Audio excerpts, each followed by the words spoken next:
শুরু করছি ইলমা বেহেরোজের লেখা আমি পদ্মজা গল্পের পর্ব সংখ্যা 20। গল্পগুলো শুনতে ভালো লাগলে লাইক, কমেন্ট এবং শেয়ার করবেন। আমার চ্যানেলে নতুন হলে চ্যানেলটাকে সাবস্ক্রাইব করে দেবেন। আজ যেন শুধু মোড়ল বাড়ির মাথার উপরেই সূর্যটা উঠেছে। সকাল থেকে আত্মীয় আপ্যায়নের প্রস্তুতির তোড়জোড় চলছে। সবাই ঘেমে একাকার, বাড়ির প্রতিটি মানুষ ব্যস্ত। মুর্শেদ হিমেল প্রান্তকে নিয়ে বাজার করে ফিরেছেন সূর্য ওঠার মাথায়। লাহারি ঘরের পাশে বড় উনুন করা হয়েছে। সাধারণ চালের পরিবর্তে সুগন্ধি কাটারি ভোগ সিদ্ধ চালের ভাত রান্না করা হয়েছে। ফেন্নি আর রাজহাঁসের মাংস রান্না হচ্ছে। বাড়ি জুড়ে রমনামা ব্যাপার।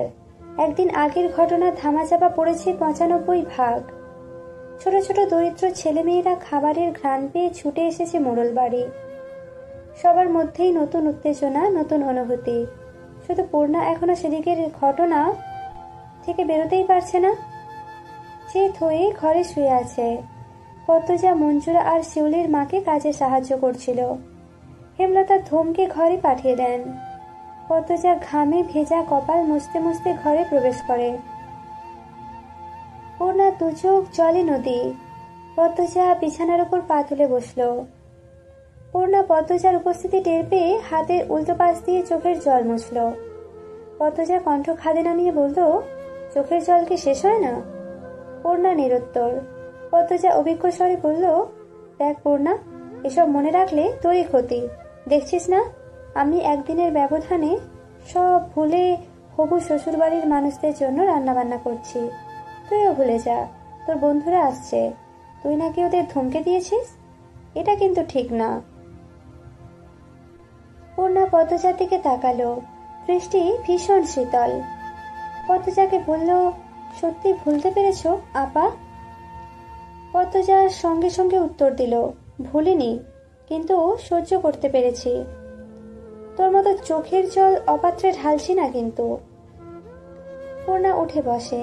একটা বালিশ বুকে জড়িয়ে ধরে দায়সারা ভাবে বলল, তুমি অনেক শক্ত আপা, আমি খুব দুর্বল, আমি ভুলতে পারছি না। পদ্মজা আর এই বিষয়ে কথা বাড়ালো না। পূর্ণার গা ঘেঁষে বসে ফিসফিসিয়ে বলল, গতকাল রাতে কি হয়েছে জানিস? কি হয়েছে? পদ্মজা চারিদিকে চোখ বুলিয়ে বলল, তোর নায়ক ভাইয়ের চিঠি আম্মার হাতে পড়ে গেছে। পূর্ণা আঁতকে উঠে বলল, সে কি, কখন, কিভাবে? আর বলিস না, সেদিন তুই নানা বাড়ি ছিলি, তখন চিঠি দুইটা বের করেছিলাম, বারান্দার ঘরে বালিশের নিচে রেখে দিই। আর মনে নেই? এরপরেই অঘটনটা ঘটে। এরপর দিন বিচার বসলো, চিঠির কথা ভুলেই গেলাম। বারান্দার ঘরে ছিলাম রাতে, তবুও মনে পড়েনি। আর আম্মা পেয়ে গেল। উত্তেজনা ভয়ে পূর্ণার গলা শুকিয়ে আসছে। প্রশ্ন করল, আম্মা কি বলেছে? পদ্মজা ঠোঁট উল্টিয়ে কি যেন ভাবে। তারপর ব্যথিত স্বরে বলল, তেমন কিছুই না, এজন্যই আরো ভয় হচ্ছে। কিছুই না? কখন হলো এসব? আমি বললাম তুমি যা বলবে তাই হবে। এরপর আম্মা অনেকক্ষণ আমার দিকে তাকিয়েছিল। তারপর বলল, ঘুমা গিয়ে, শেষ। দুই বোন একসাথে চিন্তায় পড়ে গেল। কপাল ভাঁজ করে কিছু ভাবতে শুরু করে। পূর্ণা বলল, আম্মা তোমার মুখ দেখে বুঝে গেছে তুমি লিখন ভাইকে ভালোবাসো না। পদ্মজা অন্যমনস্ক হয়ে বলল, মনে হয়। পূর্ণা খুব বিরক্তি নিয়ে বলল, লিখন ভাই এত সুন্দর, তোমাকে এত ভালোবাসে, তবুও কেন ভালোবাসলে না আপা? লিখন ভাইয়ের চিঠি তো ঠিকই সময় করে পড়তে, বিয়ে করতে কি সমস্যা? আম্মা দিলে তো করবই, সমস্যা নেই। তোমার এই ন্যাকার কথা আমার ভালো লাগে না। পদ্মজা হেসে ফেলল। পূর্ণার রাগে আর কথা বলে না। পদ্মজা পূর্ণার এক হাত মুঠোয় নিয়ে বলল, গতকাল রাতেই আম্মা আব্বার প্রতি ভালোবাসাটা আমাকে বলেছে। প্রথম দেখেই নাকি আপন আপন লেগেছিল। আব্বার জন্য আম্মা দিনকে রাত, রাতকে দিন মানতেও রাজি ছিলেন, এতটা ভালোবাসতেন। আমার তেমন কোনো অনুভূতি হয়নি তোর নায়ক ভাইয়ের জন্য। প্রথম প্রথম কোনো পুরুষের চিঠি পেয়েছিলাম, সবকিছু নতুন ছিল, তাই একটা ঘরে গিয়ে নতুন অনুভূতির সাক্ষাৎ পাচ্ছিলাম। আমার ভালোবাসার কথা শোনার পর থেকে মনে হচ্ছে আমি ওনাকে ভালোই বাসিনি, সবটা মোহ ছিল, দূরে যেতেই উবে গেছে। তবে উনি খুব অসাধারণ একটা মানুষ। আম্মা ওনার হাতে তুলে দিলে আমাকে কোনো ভুল হবে না, কিন্তু এটা এখন কল্পনাতীত। পরিস্থিতি পাল্টে গেছে, আমার বিয়ে ঠিক হয়ে গেছে। পতুজার এত কথা উপেক্ষা করে পূর্ণা কটমট করে বলল, তোমার কি কালা চাঁদরে দেখলে আপন আপন লাগে নাকি? পতুজা চোখ ছোট ছোট করে জিজ্ঞাসা করলো, কালা চাঁদকে? পূর্ণা মিনমিনিয়ে বলল, তোমার হবু জামাই। তারপর পতুজা গলা উঁচিয়ে বলল, আমিও কালা জানি, কিন্তু আপা তোমার জন্য লিখন ভাইয়ের মতো সুন্দর জামাই দরকার। পতুজা এক হাতে কপাল চাপড়ে বলল, এখনো লিখন ভাই? যা, তোর সাথে তোর নায়কের বিয়ে দিয়ে দেব। এখন আয়, ঘর থেকে বের হতো। মুক্তা, সোনামণি, রোজিনা আসছে, তোর সাথে কথা বলবে। আয় বলছি, আয়। ওনাকে টেনে নিয়ে বের হলো পদ্মজা। সূর্য মামার রাগ একটু কমেছে। মোড়ল বাড়ির মাথার উপর থেকে দূরে গিয়ে দাঁড়িয়েছে। সদর ঘর ভর্তি মানুষ। হাওলাদার বাড়ির বউদের গ্রামবাসী শেষবার তাদের বিয়েতেই দেখেছে। আবার দেখার সুযোগ হওয়াতে দল বেঁধে মানুষ এসেছে। লোক মুখে শোনা যায় হাওলাদার বাড়ির মেয়ে বউদের সারা অঙ্গে সোনার অলংকার ঝলমল করে। মগা মদন সহ আরো দুজন ভৃত্য মোড়ল বাড়ির গেটে দাঁড়িয়ে পাহারা দিচ্ছে। পদ্মজাকে শাড়ি পরাচ্ছেন হেমলতা। পদ্মজা এর আগে কখনো শাড়ি পরেনি। পূর্ণা, প্রেমা ছোট হয়েও পড়েছে, পদ্মজার কখনো ইচ্ছেই করেনি। তাই সে হেমলতা বুককে বলল, প্রথম শাড়িটা তুমি পরাবে আম্মা। শাড়ি পরানো শেষে চোখে কাজল এঁকে দেন। ঠোঁটে লিপস্টিক দিতে গিয়েও দিলেন না। মাথার মাঝ বরাবর সিঁথি করে চুল খোঁপা করতেই পূর্ণা ছুটে আসে, হাতে শিউলি ফুলের মালা। হেমলতা ধমকের স্বরে বললেন, এতক্ষণ লাগলো? হেমলতার কথা বোধহয় পূর্ণার কানে গেল না। পূর্ণা চাপা উত্তেজনা নিয়ে বলল, আল্লাহ, আপারে কি সুন্দর লাগছে। পদ্মজা লজ্জায় মেয়ে গেল, চোখে মুখে লাল আভা ছড়িয়ে পড়ে। হেমলতা পদ্মজার খোঁপায় ফুলের মালা লাগিয়ে দিয়ে বললেন, শুধু রূপে চারিদিক আলোকিত করলে হবে না, গুণেও তেমন হতে হবে কিন্তু। পদ্মজা বাধ্যের মতো মাথা নাড়ালো। তখন হুড়মুড়িয়ে সেখানে উপস্থিত হলো লাবণ্য। দৌড়ে এসে পদ্মজাকে চাপটে ধরে। এক নিঃশ্বাসে বলেও ফেললো, আল্লাহ, পদ্ম তুই আমার ভাবি হবি? আমার বিশ্বাসই হইতাছে না, মনে হইতাছে স্বপ্ন দেখতাছি। ইয়া মাবুদ, শাড়ি পরে তোকে পরি লাগতাছে, বাড়ির সবাই ফিট খাইয়া যাইব দেখিস। পদ্মজা কি বলবে ভেবে পেল না, শুধু হাসলো। হেমলতা পদ্মজার মাথার ঘোমটা টেনে দেন। লাবণ্যকে বলেন, তোমার সইকে নিয়ে যাও। পদ্মজা হেমলতার হাতে হাত রেখে অনুরোধ করে বলল, আম্মা তুমিও চলো। হেমলতা হাসেন। পদ্মজার মাথায় এক হাত রেখে বলেন, কয়দিন পর থেকে এরাই তোর আপন, মা কিন্তু আর পাশে থাকবে না। পদ্মজার চোখ দুটি ছলছল করে ওঠে। ছলো ছলো চোখ নিয়ে তাকিয়ে রইল মায়ের দিকে। পদ্মজাকে নতুন বউ রূপে দেখে হেমলতার বুকে ঝড় বইছে। মেয়েটা কয়দিন পর আলাদা হয়ে যাবে। 2 মাস আগে হলে তিনি 7 রাজার ধনের বিনিময়েও মেয়ের বিয়ে দিতেন না। আমি আসছি, লাবণ্য যাও তো নিয়ে ওকে। পূর্ণা তুইও যা। লাবণ্য পদ্মজাকে নিয়ে যায়। পদ্মজার বুক ধড়ফড় করছে। মায়ের যেন কি হয়েছে, সে পেছন ফিরে তাকায়। সাথে সাথে হেমলতা অন্যদিকে ঘুরে তাকান। চোখ থেকে 2 ফোঁটা জল গড়িয়ে পড়ে। তিনি দ্রুত তা মুছে নেন। সদর ঘর কোলাহলময়। পদ্মজা ঢুকতেই সব চুপ হয়ে গেল। লাবণ্য পদ্মজাকে ছেড়ে ভারী আনন্দ নিয়ে বলল, আম্মা, কাকি আম্মা, ভাবি আপারা, এই যে পদ্মজা, আমার নতুন ভাবি। পদ্মজা চোখ তুলে তাকালো। অলংকারে গা জলজল করা 5 জন নারীকে দেখে যেন চোখ ঝলসে গেল তার। সবাই তার দিকে মুগ্ধ হয়ে তাকিয়ে আছে। পদ্মজা চোখ নামিয়ে ফেলল। তখন কোথা থেকে আবির্ভাব হলো আমিরের। সদর দরজার মুখে দাঁড়িয়েই ছিল পদ্মজা। পদ্মজাকে দেখে থমকে গেল সে।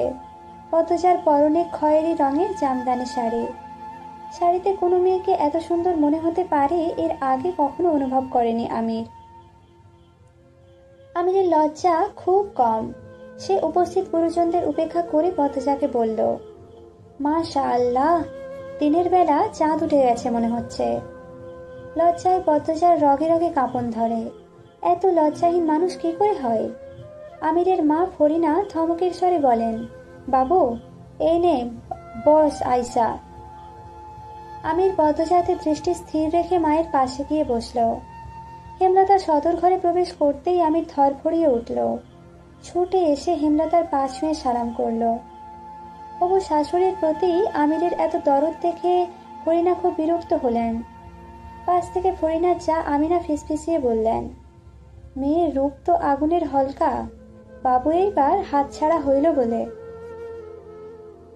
আমিনার মন্ত্র ফরিনার মগজ ধোলাই করতে পারল না। পদ্মজার রূপে তিনি মুগ্ধ।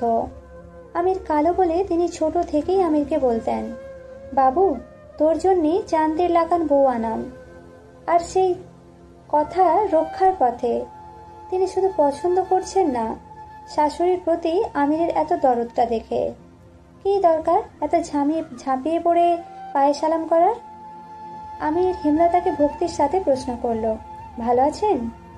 হেমলতা মিষ্টি করে হেসে বলেন, ভালো আছি, যাও গিয়ে বসো। আমির বাধ্যের মতো মায়ের পাশে গিয়ে বসল। মজিদ মাতব্বর মোর্শেদের সাথে বাইরে আলোচনা করছেন। আর কোনো পুরুষ বাড়িতে আসেনি, তারা বিয়ের আয়োজনে ব্যস্ত। মুহূর্তে পদ্মজার সারা অঙ্গ সোনার অলঙ্কারে পূর্ণ হয়ে উঠল। রূপ বেড়ে গেল লক্ষ গুণ, যার কোনো সীমা নেই। যার সাথে পদ্মজা কথা বলছে সেই এগিয়ে এসে বালা নয়তো হার পরিয়ে দিয়েছে। কি অবাক এক কাণ্ড! সবাই আড্ডা দিচ্ছে, পদ্মজা চুপ করে বসে আছে। কেউ কিছু প্রশ্ন করলে উত্তর দিচ্ছে। লাবণ্য একজনকে উদ্দেশ্য করে বলল, রানী আপা, বাড়ির পেছনে যাইবা? রানী খুশিতে গদগদ হয়ে বলল, যাব। তার খুশির কারণ লাবণ্য কিছুটা ধরতে পেরেছে। রানীর একজন প্রেমিক আছে, তাই শুধু সুযোগ খুঁজে দেখা করার। যেখানেই দাওয়াত পড়ে সেখানেই তার প্রেমিক উপস্থিত হয়। লাবণ্য সবার কাছ থেকে অনুমতি নিয়ে পদ্মজা, পূর্ণা, রানীকে নিয়ে বাড়ির পেছনে আসে। রানী বাড়ির পেছনে এসেই ঘাটের দিকে ছুটে যায়। একটা নৌকা এসে ভিড়ে। নৌকায় কে ছিল দেখা যায় না। রানী নৌকায় উঠে পড়ে। কারো সাথে বিরতিহীন ভাবে কথা বলছে শোনা যায়। পূর্ণা লাবণ্যকে প্রশ্ন করল, লাবণ্য আপা, রানী আপা কার সাথে কথা বলে? আব্দুল ভাইয়ের সাথে। কোন আব্দুল? যার কথা ভাবছিস? কথা শেষ করে লাবণ্য চোখ টিপল। পূর্ণা অবাক হয়ে বলল, মাস্টারের সাথে?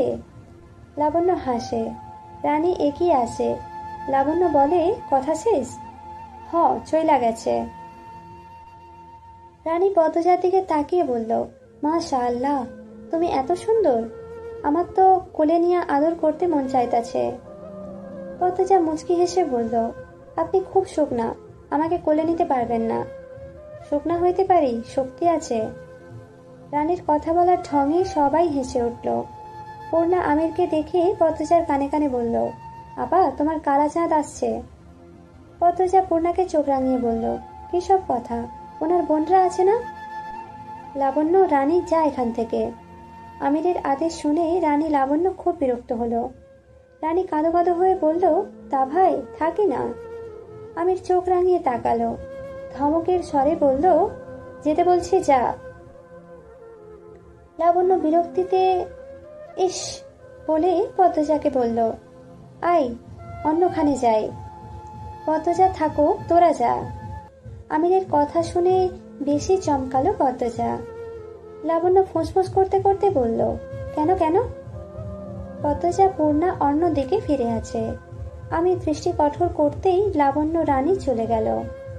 পূর্ণা চলে যেতে চাইলে পদ্মজা পূর্ণার হাত চেপে ধরে। পূর্ণা পদ্মজার হাত ছাড়িয়ে ধীর কণ্ঠে বলল, একা থেকে তোমার কালো চাঁদের ভালোবাসা খাও, ছি। পূর্ণা ছুটে চলে গেল। আমির পদ্মজার পাশে এসে দাঁড়াতেই পদ্মজা বলল, বিয়ের আগে গুরুজনদের না জানিয়ে এভাবে একা কথা বলা ঠিক নয়। কি হবে? পদ্মজা কিছুক্ষণ নীরব থেকে বলল, কলঙ্ক লাগবে। আর কি বাকি আছে? পরিমাণটা না বাড়ানোই ভালো। পদ্মজার কথা বলতে একটুও গলা কাঁপেনি। বাড়ির ভেতর চলে আসার জন্য পা বাড়াতে আমির পদ্মজার এক হাত থাবা দিয়ে ধরে, আবার ছেড়ে দিল। পদ্মজা ছিটকে দূরে সরে গেল। আমির বলল, তুমি সত্যিই একটা পদ্ম ফুল পদ্মবতী। এজন্যই লিখন সাহার মতো সুদর্শন যুবক তোমার প্রেমে পড়েছে। দেখা হওয়ার পর এই প্রথম পদ্মজা চোখ খুলে তাকালো। পরপরই চোখের দৃষ্টি সরিয়ে ছুটে বাড়ির ভেতর চলে গেল।